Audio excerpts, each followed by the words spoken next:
ਲਓ ਜੀ ਸਾਥੀਓ, ਅੱਜ ਸ਼ਾਮ ਨੂੰ ਵਿਜਯਨਗਰ ਤਹਿਸੀਲ ਦੇ ਵਿੱਚ ਗੜੇ ਪਏ ਆ ਜੀ। ਬੜੀਆਂ ਸੋਹਣੀਆਂ ਕਣਕਾਂ ਸੀਗੀਆਂ।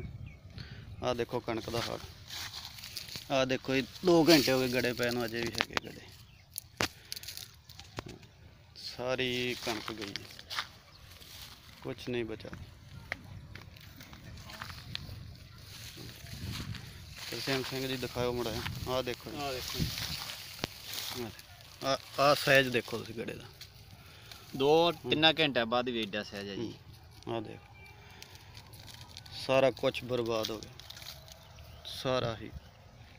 ਬਹੁਤ ਸੋਹਣੀ ਕਣਕ ਸੀਗੀ, ਕੁਛ ਨਹੀਂ ਬਚਿਆ। ਸਿਰਫ 20 ਮਿੰਟ ਗੜੇ ਪਏ ਆ ਜੀ।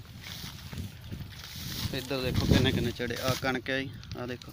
ਇੱਧਰ ਦੇਖੋ ਗੜੇ, ਇੱਧਰ ਦੇਖੋ, ਆਹ ਦੇਖੋ।